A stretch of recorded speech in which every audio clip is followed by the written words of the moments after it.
nghĩa tình keo sơn mãi mãi chẳng nhạt phai, là vui buồn thế thái nhân tình sẽ như mây trôi, chỉ còn nghĩa nhân hào nam để lại.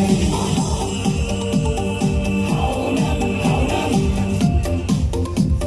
hào nam, hào nam, hào nam là tôi đây một lòng với anh em, dù mai có sóng gió gặp gần có sóng tan có duyên duyên và lần nữa hào nam là sống chết với anh em, chỉ cần anh em tôi hãy tiếng hào nam.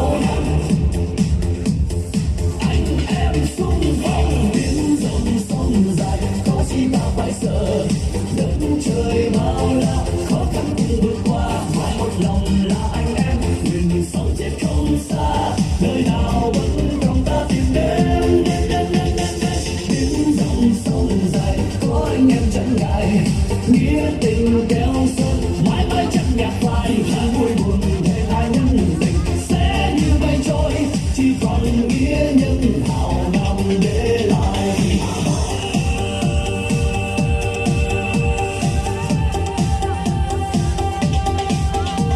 Hào nam là tôi đây một lòng với anh em, dù mai có sóng gió gặp gần có sóng tan có duyên duyên và lần nữa hào nam có sống thật với anh em, chỉ cần anh tôi ta hãy tiếng hào nam. Dòng này sông dài có chi ta phải sợ, đất trời bao la khó khăn cùng vượt qua, mãi một lòng là anh em, mình sống chết không xa, nơi nào vẫn trong ta tìm đến.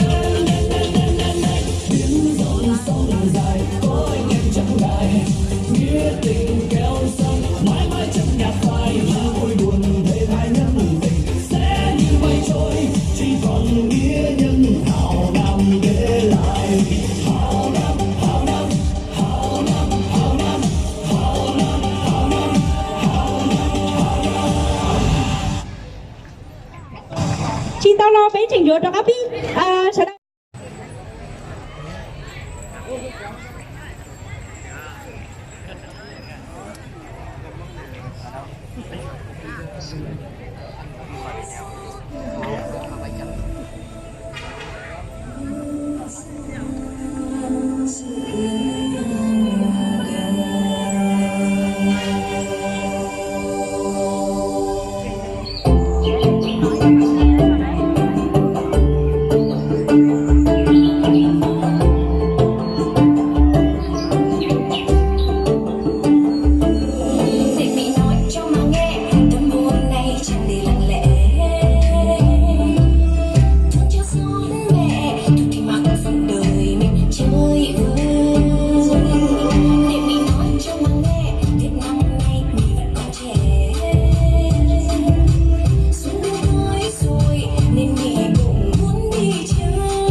còn chẳng ngờ đời không ban nọ ước mong sẽ còn chia phai từ mình đâu có thấy vui có sao lại buồn biết ngày mai chẳng đến ngày trông buồn không đã bao rời rồi biết không một ai đến cuối.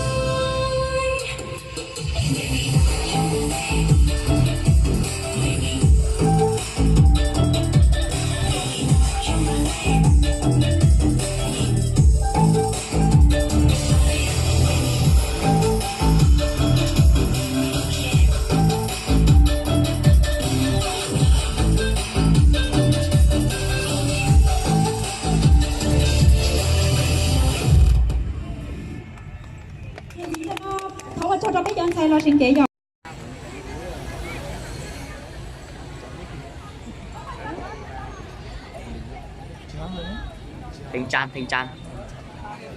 Thịnh Trăn gái xinh thế.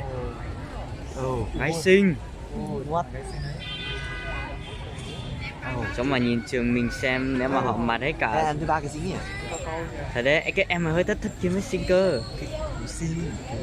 Để thứ ba cái xinh. Cái em cao cái em mà giữa kia ấy. Có khi là chị ấy. Ui, bóc thật. Tuyệt vời luôn.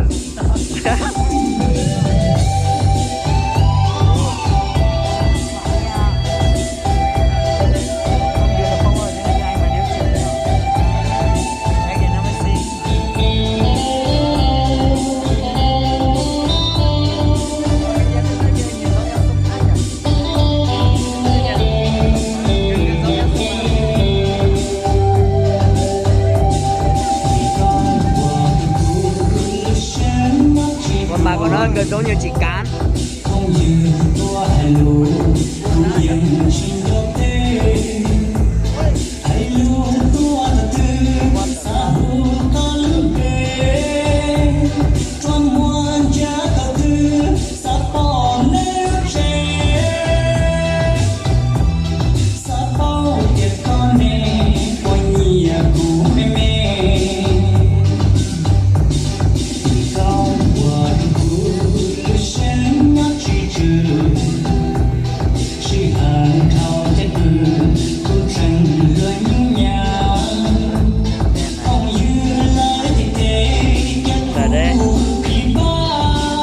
Giống như chị Cán này.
Tươi vãi. Linh ơi, mày nhìn thấy nó tươi chưa?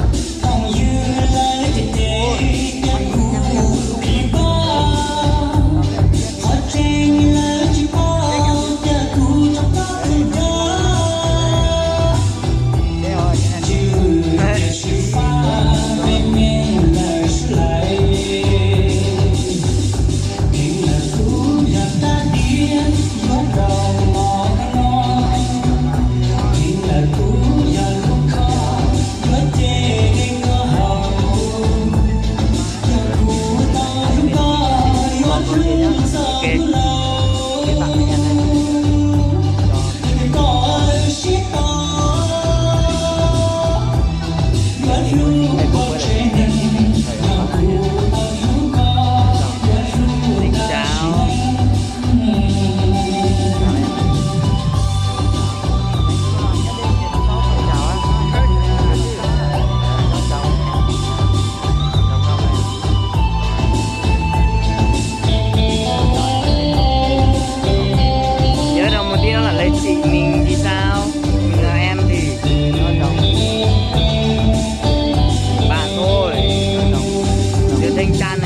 ca này có kỳ trực cấp 3 đấy, không phải cấp 2 đâu. Mà nó là chỉ dạng nhiều.